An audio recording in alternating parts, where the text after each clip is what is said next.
Hi Year 3, it's Miss McGuinness. We're going to read chapter 3 today of Fantastic Mr. Fox.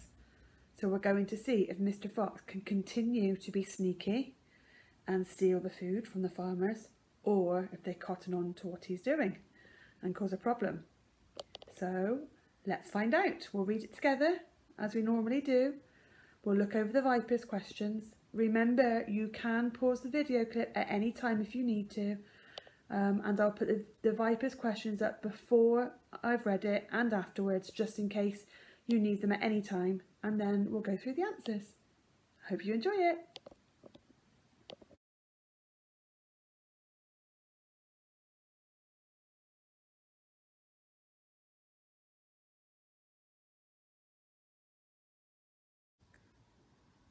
So now we are on chapter number 3 of Fantastic Mr. Fox, and it's called The Shooting. "Well, my darling," said Mr. Fox, "what shall it be tonight?" "I think we'll have duck tonight," said Mrs. Fox. "Bring us 2 fat ducks, if you please. 1 for you and me, and 1 for the children." "Ducks it shall be," said Mr. Fox. "Bunts is best." "Now do be careful," said Mrs. Fox. "My darling," said Mr. Fox, "I can smell those goons a mile away. I can even smell one from the other. Boggis gives off a filthy stink of rotten chicken skins. Bunts reeks of goose livers, and as for Bean, the fumes of apple cider hang around him like poisonous gases." And there they are, having their chat.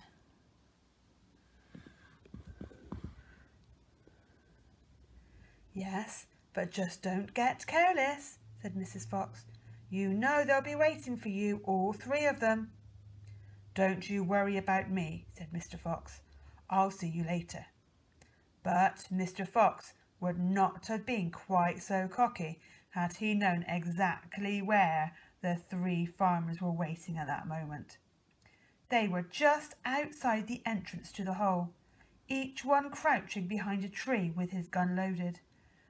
And what is more, they had chosen their positions very carefully, making sure the wind was not blowing from them towards the fox's hole. In fact, it was blowing in the opposite direction. There was no chance of them being smelled out. Mr. Fox crept up the dark tunnel to the mouth of his hole. He poked his long, handsome face out into the night air and sniffed once. He moved an inch or 2 forward and stopped. He sniffed again. He was always especially careful when coming out from his hole. Oh, I hope he continues to be careful. Let's have a look. He inched forward a little more. The front half of his body was now in the open. His black nose twitched from side to side, sniffing and sniffing for the scent of danger. He found none, and he was just about to go trotting forward into the wood when he heard, or thought he heard, a tiny noise, a soft rustling sound, as though someone had moved a foot ever so gently through a patch of dry leaves. Mr. Fox flattened his body against the ground and lay very still, his ears pricked. He waited a long time, but he heard nothing more. It must have been a field mouse, he told himself, or some other small animal. He crept a little further out of the hole, then further still. He was almost right out in the open now. He took a last careful look around. The wood was murky and very still. Somewhere in the sky the moon was shining. Just then his sharp night eyes caught a glint of something bright behind a tree not far away. It was a small silver speck of moonlight shining on a polished surface. Mr. Fox lay still, watching it. What on earth was that? Now it was moving. It was coming up and up. Great heavens, it was the barrel of a gun.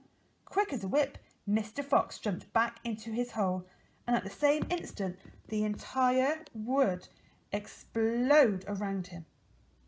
Bang, bang, bang, bang. The smoke from the 3 guns floated upwards in the night air. Boggis and Bunce and Bean came out from behind their trees and walked towards the hole. "Did we get him?" said Bean. One of them shone a flashlight on the hole, and there on the ground, in the circle of light, half in and half out of the hole, lay the poor, tattered, blood-stained remains of a fox's tail. Bean picked it up. "We got their tail, but we missed the fox," he said, tossing the thing away. So there they are, and that's the remnants of the fox's tail. So luckily he escaped.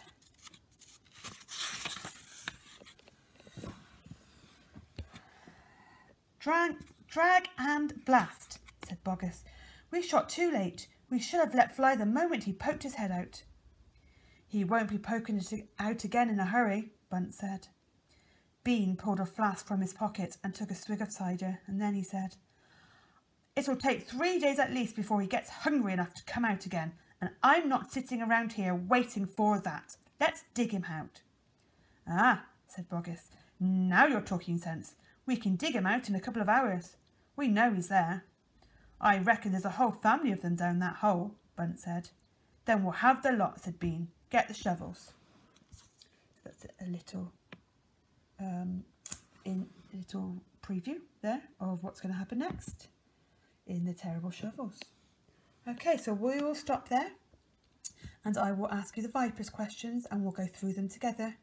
Don't forget, you can pause the video at any time if you want to go back and listen to the story to find the answers.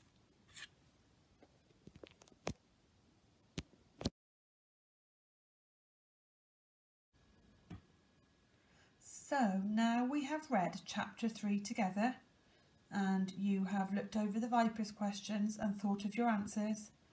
Let's look at my answers and you can compare. So the first Vipers question was an inference question, and it was, why was there no chance of the farmers being smelled out? So have a think about what you've decided or what you've written down, and then you can compare them with mine. So my first answer says, Mr. Fox can smell each farmer a mile away. Now that's come from the text. So that shows you that Mr. Fox can smell them from very far away, so he knows where they are. So they're not going to have much chance of being smelled out. The next question was a prediction question, and it said, at the end of chapter 3, predict whether the farmers will be able to dig Mr. Fox out. So remember, when you predict, you can use your imagination as a storyteller and as an author, and you can put your ideas into it. So I'll just show you the start of what I have decided to put. So you could have, I predict they will dig Mr. Fox out, and, for example, they could dig him out and capture him. They could dig him out and send him away. They could dig him out and make friends with him. Or you could predict that they will not dig Mr. Fox out and Mr. Fox will remain underground, or Mr. Fox will make another fox den, or Mr. Fox will have a sneaky plan and he will do something to them. So if you have used your imagination in any way to make a prediction, then your answer will be correct. Question 3 was a question where you need to summarise. So that means you need to think about what you know already from what you've read, and you need to write some sentences to show us what you have understood about the story so far. So the question was, summarise what happens to Mr. Fox in less than 30 words. So actually, when you start writing, that's not very many words. So it's a couple of sentences. So what's happened so far to Mr. Fox in less than 30 words? So I'll show you my attempt, and then you can have a go yourself. So far, Mr. Fox has been able to use his skills to steal from the farmers. However, they have now been able to sneak up on him and capture his tail. Goodness me, poor Mr. Fox. I bet he's not pleased about that. So those are the answers that I have chosen for chapter 3.